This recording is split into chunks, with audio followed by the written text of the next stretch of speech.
Hello बच्चों, today we are going to study the chapter glimpses of India. Glimpses of India का part first is a baker from Goa. A baker from Goa से ये हम comprehension passage करेंगे।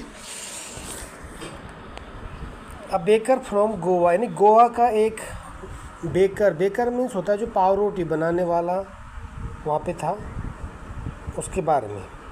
वैसे baker माने क्या होता है? बेकरी माने जो नान बाई का काम जहाँ पे होता है, और बेकर मीन्स होता है नान बाई।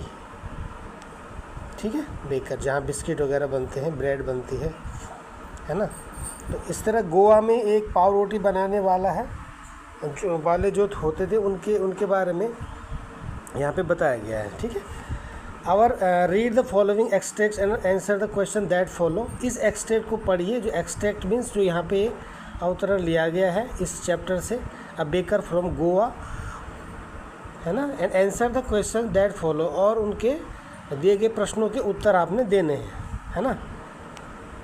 तो देखते हैं।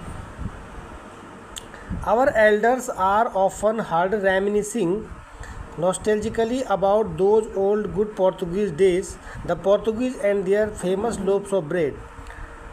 Our elders यानी जो हमारे एल्डर्स थे, हमारे बुजुर्ग या हमारे पूर्वज, आर ऑफन माने अक्सर, हार्ड माने सुना करते थे, रेमिनिसिंग नॉस्टैल्जिकली। रेमिनिसिंग मीन्स होता है वो पुराने जो है अतीत के बारे में, वो पुराने अच्छे दिन। जब हम अतीत के बारे में, जो हमारे अच्छे दिन होते हैं, उन अच्छे दिनों के बारे में जब हम सोचते हैं, उसको बोलते हैं reminiscing नॉस्टैल्जिकली। Reminiscing nostalgically about those good old Portuguese days. वो उन अच्छे पुर्तगाली दिनों की, हमारे बुजुर्ग अपने पुराने अच्छे पुर्तगाली दिनों की, है ना। द पोर्तुगीज़ और पुर्तगालियों की, and their famous loaves of bread, और उनके जो फेमस पाव के टुकड़ों के बारे में जब हम वो क्या करते हैं, प्रसन्नता से चर्चा करते हुए सुनाई पड़ते हैं, है ना। Our elders are often heard यानी हमारे बुजुर्ग जो है वो अक्सर ही चर्चा करते हुए सुनाई पड़ते हैं। Reminiscing nostalgically about those good old Portuguese days यानी पुर्तगालियों की, उन पुराने अच्छे पुर्तगाली दिनों की या पुर्तगालियों की, और उनके जो मशहूर पाव के टुकड़ों की प्रसन्नता से चर्चा करते हुए सुनाई पड़ते हैं। Those eaters of loaves might have vanished यानी वो जो ईटर्स हैं, ईटर्स माने खाने वाले, वो पाव खाने वाले, उन पाव के टुकड़ों को खाने वाले, माइट हैव वैनिस्ड माने वो अब गायब हो सकते हैं, मतलब चाहे वो अब ना रहे हों, but the makers are still there, लेकिन उनके जो मेकर्स हैं, उनको बनाने वाले हैं, वो अभी भी वहाँ पर हैं, किंतु उन्हें बनाने वाले अभी भी वहाँ पे हैं। मतलब वो कह रहा है कि जो ईटर्स हैं, जो खाने वाले हैं, उन टुकड़ों को खाने वाले भले ही गायब हो सकते हैं, लेकिन गायब हो सकते का मतलब क्या है कि मतलब वो अब नहीं हैं, है ना। बट उन्हें बनाने वाले, उनके जो मेकर्स हैं, आर स्टिल देयर, वो अभी भी वहाँ पर हैं।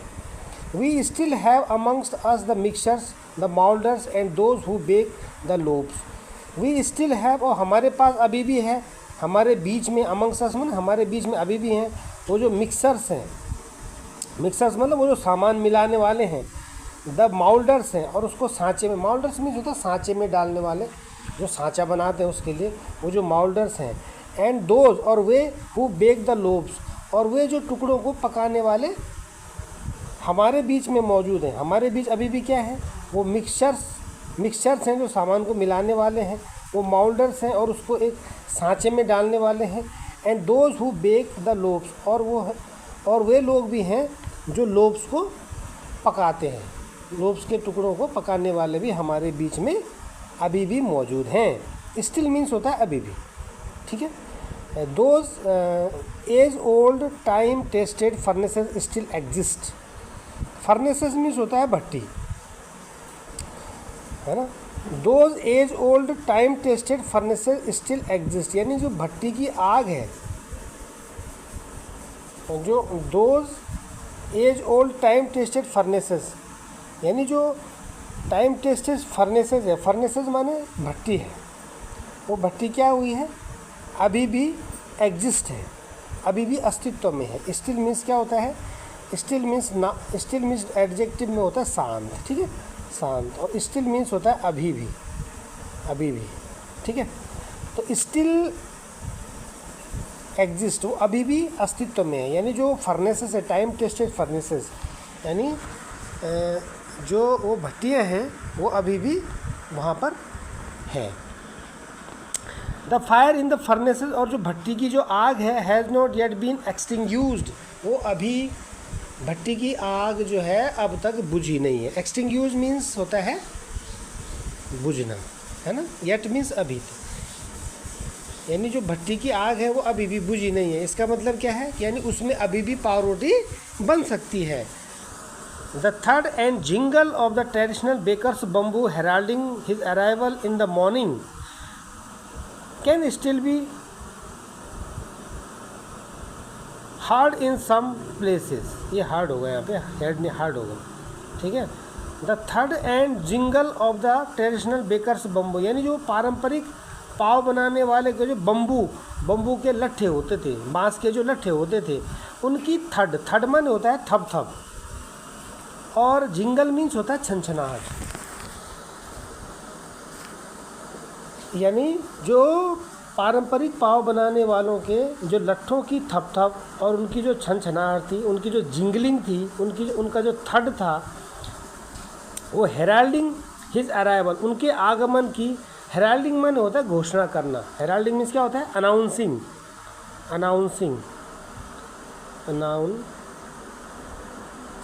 ठीक है, यानी घोषणा करना। उनके आने की घोषणा वो करते हैं, ठीक है। किसके आने की, मतलब उनके अराइवल का संकेत देती है। यानी जो वो पाव बनाने वाले जब गांव में आते थे तो उनका पता कैसे चलता था, उनके जो बम्बू के लट्ठे होते थे उनकी थडिंग से, उनके जो थड करते थे वो लोग बम्बू के लट्ठे, जब वो थप थप की आवाज़ आती थी और उनसे जिंगलिंग की आवाज़ आती थी, यानी छनछनाहट की आवाज़ आती थी, ठीक है। तो जो कि सुबह उनके अराइवल का संकेत देती थी या उनके अराइवल की घोषणा करती थी। हेराल्डिंग में संकेत देना या घोषणा करना। हिज अराइवल मैंने उनके आगमन की। इन द मॉर्निंग, सुबह जब वो गांव में आते थे तो कैसे पता चलता था, उनके लट्ठों की थप थप से और उनके जिंगल से, उनकी छनछनाहट से। समझ में आई। तो उनकी थप थप, उनके लट्ठों की थप थप और छनछनाहट जो कि सुबह उनके अराइवल का संकेत देती थी या उनकी घोषणा करती थी। Can still be heard in some places, वो अभी भी कुछ स्थानों पर, अब भी कई स्थानों पर उनकी थर्डिंग और उनकी जिंगलिंग सुनी जा सकती है, ठीक है। यहाँ पे मिसप्रिंट हो रखा है हेड, इसका ये होगा हार्ड हेयर की सेकेंड फॉर्म है ना, थर्ड फॉर्म सेकेंड फॉर्म यही होती है हार्ड। हेयर हार्ड सुनी जा सकती है, अभी भी सुनी जा सकती है ना। Maybe the father is not alive, शायद पिता जीवित ना हो, but son still carries on the family profession, लेकिन उनके बेटे अभी भी परिवार के उस व्यवसाय को अभी भी क्या करे हुए हैं, आगे बढ़ा रहे हैं। कैरी ऑन मीन्स होता है जारी रखना, ये फ्रेजल वर्ब है। कैरी ऑन मीन्स जारी रखना या आगे बढ़ाना। तो शायद पिता जीवित नहीं होंगे किंतु बेटा अभी भी परिवार के धंधे को आगे बढ़ा रहा है। प्रोफेशन मीन्स होता है व्यवसाय, धंधा। कैरी ऑन मीन्स होता है आगे बढ़ाना या जारी रखना। These bakers are even today known as pader in Goa, इन पाव बनाने वालों को आज भी गोवा में पेडर के रूप में जाना जाता है। आज भी गोवा में जो पेडर है, पेडर इन्हीं को बोला जाता है। किन को, जो ये बेकर्स होते हैं। These bakers are known as pader in Goa में इन पाव बनाने वालों को गोवा में पेडर के नाम से जाना जाता है। इवन टुडे मीन्स होता है आज भी इन बेकर्स को गोवा में पेडर के रूप में जाना जाता है, ठीक है। तो इस तरह से कंप्रिहेंशन पैसेज है, इसको हमने अच्छे से पढ़ना है। इसकी जो वोकेबुलरी है उनको समझना है। जैसे इसमें क्या क्या आ रखा है, एक तो आएगा रेमिनिशिंग नॉस्टैल्जिकली, इसका मतलब क्या है कि thinking fondly of the past, यानी अपने अतीत के बारे में उन अच्छे दिनों, जैसे हम सोचते हैं ना कि अरे हमारे वो पुराने, हम ऐसे अतीत में हम ऐसा किया करते थे, हम यहाँ पे खेला करते थे या हम जंगल जाया करते थे, तो हम उन अच्छे दिनों को याद करते हैं। तो जब हम पुराने अच्छे दिनों को याद करते हैं उनको बोलते हैं रेमिनिसिंग नॉस्टैल्जिकली। ठीक है, thinking fondly about the past, यानी अपने अतीत के बारे में प्रसन्नता से सोचना। ठीक है, लोब्स मीन्स क्या होता है? लोब्स मीन्स होता है large pieces of something like bread के जैसे बड़े बड़े टुकड़े। ठीक है, वैनिस्ड मीन्स क्या था? वैनिस्ड मीन्स गायब हो गए थे, यानी वो एक्सटिंक्ट हो गए थे। डिसअपियर होना, डिसअपियर गायब होना, डिसअपियर, राइट, या एक्सटिंक्ट समाप्त हो गया। ठीक है, माउल्डर MOULDER, माउल्डर मीन्स क्या होता है? माउल्डर मीन्स होता है ब्रेड मेकर्स। ये कास्ट, जैसे गुजिया बनाते हैं ना, गुजिया बनाने के लिए क्या होता है? एक खांचा होता है, सांचे में डालते हैं उसको। इसी तरह से ये लोब्स को भी सांचे में डालते हैं, तो उनको सांचे में डालने वालों को माउल्डर्स कहते हैं। माउल्ड मीन्स होता है सांचे में डालना, और मोल्डर मीन्स होता है सांचा बनाने वाला। ठीक है, मेकर्स कह सकते हैं, ब्रेड मेकर्स। फर्नेसेस जानते हो, big fire place used for cooking, एक बड़ा सा आग वाला स्थान जहाँ जो खाना बनाने के लिए यूज होता है, दैट इज़ कॉल्ड फर्नेस, उसको फर्नेस बोलते हैं। A big fire place used for cooking. ठीक है, एक्सटिंग्यूश मैंने बताया था, एक्सटिंग्यूश मैंने होता है आग बुझ गई, put out the fire. Put out means होता है बुझना, पुट आउट द फायर, आग का बुझना। ठीक है, थर्ड एंड जिंगल बताया था। थर्ड एंड जिंगल मीन्स होता है काइंड्स ऑफ साउंड, एक प्रकार का आवाज़ होता है। थर्ड की आवाज़, थप थप की आवाज़, जिंगल मैंने छनकने की आवाज़, तो उसको बोलते हैं काइंड्स ऑफ साउंड्स, आवाज़ों के प्रकार। ठीक है, मेड बाय बम्बू के उससे जो होता था, बम्बू बांस के लट्ठे से जो आवाज़ आती थी, है ना। अच्छा, उसके बाद और क्या हो सकता है? बस यही है। हेराल्डिंग मैंने बता ही दिया आपको। हेराल्डिंग मीन्स होता है अनाउंसिंग, घोषणा करना। ठीक है, चलो अब इसके क्वेश्चन देखते हैं बच्चों। क्वेश्चन क्या बोल रहा है? Question first is, what do our elders often remember fondly. हमारे जो एल्डर्स, हमारे जो बुजुर्ग हैं, हमारे जो बड़े हैं, वो अक्सर क्या सुखद रूप से सोचते हैं। फॉन्डली माने होता है प्रसन्नता से, है ना, या मतलब खुशी से क्या सोचते हैं वो, है ना। तो क्या सोचते हैं? They remember the good old Portuguese days. आप लिखेंगे आवर एल्डर्स, इसको आप पहले लिखेंगे our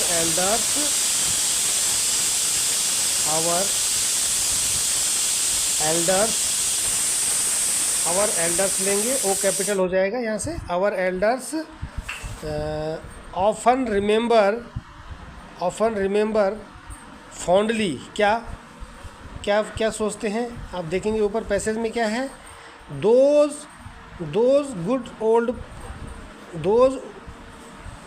good old Portuguese days, यानी वो उन पुराने अच्छे पुर्तगाली दिनों के बारे में सोचते हैं।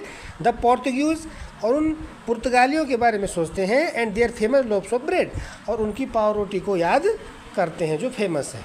ठीक है, अगर आपको कुछ नहीं आ रहा है तो आप सीधे लिख देंगे, आप क्वेश्चन में बोल रहा है कि what do our elders often, the our elders, सीधे आप ये आंसर यहाँ दिया भी, our elders are often heard reminiscing nostalgically about those good old Portuguese days, the Portuguese and their famous loaves of bread.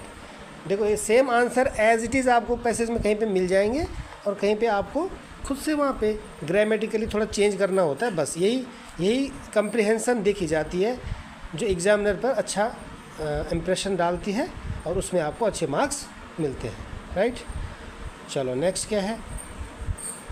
What have the Portuguese left behind, यानी पुर्तगाली अपने पीछे क्या छोड़ गए हैं। जो पुर्तगाली चले गए हैं, पोर्तुगीज चले गए हैं, वो लेफ्ट बिहाइंड क्या करके चले गए हैं, अपने पीछे क्या छोड़ के गए हैं। तो आपने लिखना है द पोर्तुगीज, आप यहाँ से लिख देंगे टी कैपिटल, है ना। द पोर्तुगीज क्या, फिर हैव आ जाएगा, यहाँ हैव दिया है, हैव लेफ्ट बिहाइंड। ठीक है, Portuguese have left, the Portuguese have left behind, क्या क्या छोड़ गए हैं? The bakers and the traditional furnaces, वो बेकर्स छोड़ गए हैं अपने, ठीक है, बेकर्स छोड़ गए हैं। ये मेकर्स लिख देना, मेकर्स या बेकर्स, ठीक है। एंड क्या छोड़ गए हैं? फर्नेस। देखो इसको एज इट इज़ नहीं लिखना है, क्या क्या छोड़ के गए हो, है ना। मेकर्स छोड़ के गए हैं, लेफ्ट बिहाइंड बेकर्स, ठीक है, कॉमा मेकर्स, ठीक है। और क्या छोड़ के गए हैं? मिक्सचर्स, मोल्डर्स एंड फर्नेसेस, और भट्टियाँ छोड़ के गए हैं। बात समझ में आई? पहुँच करके आप कर लेना इसका answer. Third question, question number next, which expression shows that the breads are still being baked in some traditional furnaces. कौन सा एक्सप्रेशन ये बताता है, कौन सा भाव ये बताता है कि ब्रेड अब भी कुछ परंपरागत भट्टियों में पकाई जाती है, ठीक है। कौन सा एक्सप्रेशन ये बताता है? एक्सप्रेशन ना भाव, कौन सा भाव लिखा भी है नीचे देखो, ये बताता है दैट कि the breads are still being baked, कि ब्रेड अब भी कुछ स्टिल बीइंग बेक्ड अभी भी पकाई जाती है इन सम ट्रेडिशनल फर्नेसेस, कुछ पारंपरिक भट्टियों में। तो कौन सा भाव ये बताता है, ठीक है। वो बोलता है ना कि भट्टी की आग अब तक भी नहीं बुझी है, तो भट्टी की आग अब तक भी नहीं बुझी है, क्या मतलब है? वो आग तब से जल रही है क्या? नहीं, मतलब उन परंपरागत भट्टियों में, जैसे अभी हम अपने परंपरागत जो हमारे चूल्हे होते हैं उसमें अभी भी हम खाना पकाते रहते हैं, तो मतलब वो चूल्हे की आग अभी तक नहीं बुझी है, ठीक है। तो इसका मतलब क्या है? हम उन चूल्हों में अभी तक खाना पकाते हैं। एक तो ये हो सकता है, ठीक है। जैसे हमारे एल्डर्स या हमारे पूर्वज कोई पुराने, हमारे उस समय में पुराने टीवी छोड़ के गए हैं, या पुराना कोई रेडियो छोड़ के गए। अभी तो मोबाइल हो गए, स्मार्टफोन हो गए, तो अगर वो मोबाइल छोड़ के गए हैं, रेडियो छोड़ के गए हैं, हम उसका यूज़ अभी भी करते हैं, या हमारे घरों में वो चीज़ पड़ी होती है ना। तो अगर हम उसका यूज़ अभी भी करते हैं तो हम बोलेंगे वो रेडियो अभी भी क्या है? अभी भी चलता है ना। और रेडियो अभी भी जीवित है, अभी भी जीवित है मतलब वो अभी भी चलता है, ठीक हो गया। तो ये बता रहा है, कौन सा एक्सप्रेशन ने बताता है कि कुछ परंपरागत भट्टियों में कुछ परंपरागत अभी भी ब्रेड पकाई जाती है, तो कौन सा भाव बताता है, ठीक है। तो आप the fire in the furnaces, ये लिखा है देखो, the fire in the furnaces has not yet been extinguished, यानी भट्टियों की जो आग है वो अभी तक नहीं बुझी है, यानी भट्टियों में जो आग है वो अभी तक नहीं बुझी है। ये एक्सप्रेशन हमें ये बताता है कि उनमें अभी भी क्या पकाई जाती है? ब्रेड पकाई जाती है। तो आप इसको लिख लेंगे, ठीक है। चलिए question number next, question number 4 क्या है? What is the baker called in Goa. Goa में बेकर को क्या कहा जाता है? तो पेडर कहा जाता है। लिखेंगे कैसे, कैसे लिखोगे? हैं? इन गोवा पहले लिखेंगे आप, इन गोवा पहले आएगा, in Goa, I capital, in Goa, G capital, ठीक है, क्योंकि नाम है ना प्लेस का नेम, यहाँ से सेंटेंस बिगिन हो रहा है, तो आई capital, in Goa a baker, फिर लिखेंगे अ बेकर, फिर आएगा इज़, फिर आएगा called. A baker is called क्या? पेडर, पेडर कहा जाता है, ठीक है। ऊपर पढ़ा ना हमने लास्ट लाइन में, ये है पेडर।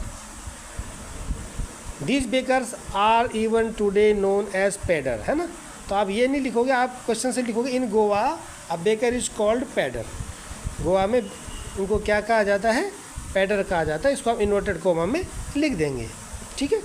इसमें दूसरा क्वेश्चन ऐड है, वो क्या है? How does he announces his arrival, वो अपना आना कैसे सूचित करता है, ठीक है। कैसे अनाउंस करता है, कैसे वो घोषणा करता है अपने अराइवल को, अपने आने को वो कैसे बताता है, मतलब, ठीक है। हेराल्डिंग बताया था ना, हेराल्ड मीन्स होता है अनाउंसेस। तो how does he Herald announce his arrival, वो अपने आने को कैसे सूचित करता है ना। तो कैसे सूचित करता है?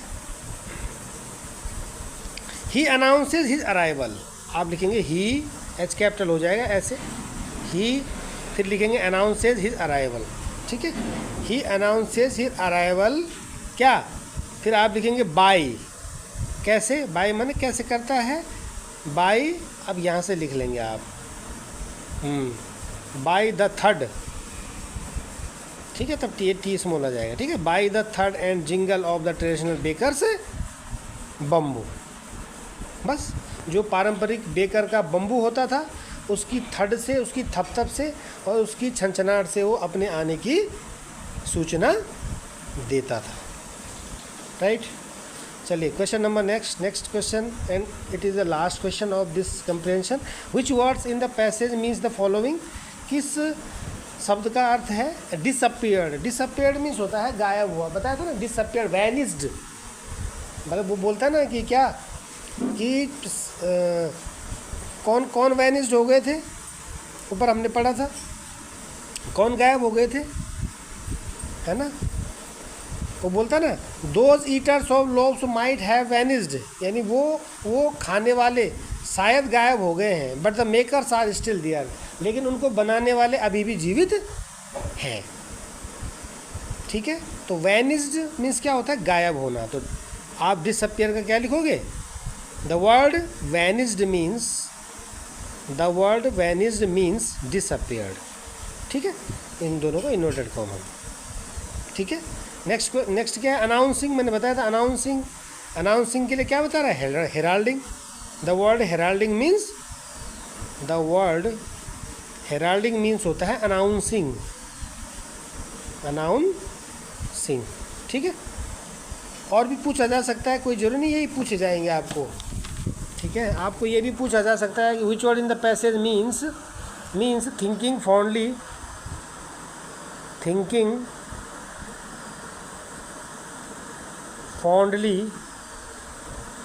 ऑफ द पास्ट, यानी पुराने अच्छे दिनों के बारे में सोचना। इसके लिए क्या वर्ड आया है?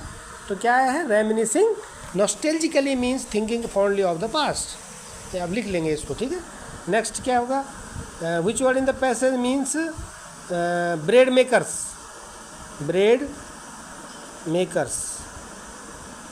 मेकर्स के लिए क्या वर्ड आया है? तो आप लिख देंगे मोल्डर्स। द वर्ड मोल्डर्स या मोल्डर्स मीन्स क्या? Bread makers. ठीक है, next, which word in the passage means a big fire place used for cooking. A big fire place used for, एक ऐसे आग की जगह जो खाना बनाने के लिए यूज होती है, यूज्ड फॉर कुकिंग, तो उसको बोलेंगे क्या? फर्नेस, भट्टी। ठीक है, विच word in the passage means put out the fire. सब लिख लेंगे आप इसको, पुट आउट द फायर सारे करेंगे आप, क्योंकि आपके पास कोई भी पूछा जा सकता है। पुट आउट द फायर, तो इसके लिए वर्ड आया है द वर्ड एक्सटिंग्यूज्ड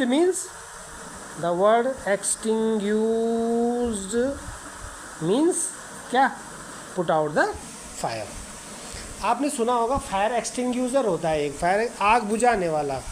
ठीक है, तो दमकल कर्मी जो होते हैं, फायर एक्सटिंग्यूजर वाले जो उसका यूज़ करते हैं, उस पर लिखा रहता है फायर एक्सटिंग्यूज, है ना, फायर एक्सटिंग्यूजर यानी आग बुझाने वाला।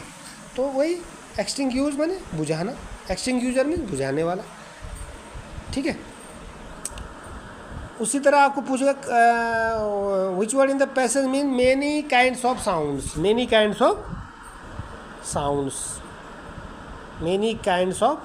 साउंड्स। तो साउंड की बात इसमें जो आई है, तो थर्ड एंड जिंगल।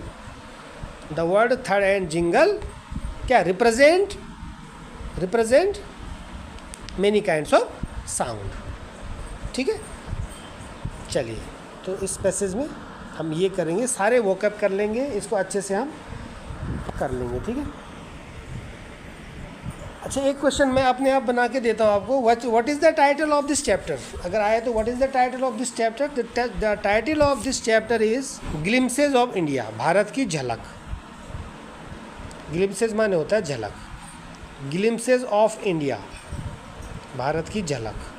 ठीक है, जैसे आप कोई मास्टर माइंड लाते हैं ना क्या एग्ज़ाम में पढ़ने के लिए, उसमें लिखा होता है complete course at a glens, एक ही नज़र में कंप्लीट कोर्स। तो ग्लेंस माने होता है, एट ए ग्लेंस माने एक ही नज़र में। ठीक है, और ग्लिम्सेज माने होता है झलक।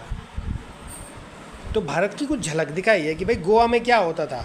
तो इसका जो पार्ट फर्स्ट है आप लिखेंगे the title of this chapter is glimpses of India and it's first part is, first part क्या है? अ baker from Goa, a baker from Goa, ठीक है। और नेक्स्ट क्वेश्चन क्या बनेगा? व्हाट इज़ द या who is the writer of this chapter? तो इसका राइटर, तो इसके राइटर कौन है? Lucy Rodrigues. The writer of this chapter is Lucy Rodrigues, ठीक है। और भी क्वेश्चन इसमें बन सकते हैं, और भी बन सकते हैं, ठीक है। तो आप इनको करेंगे जो मैंने बता रखे हैं, ठीक है बेटा। चलिए इस वीडियो में इतना ही, मिलते हैं नेक्स्ट वीडियो में, तब तक के लिए गुड बाय।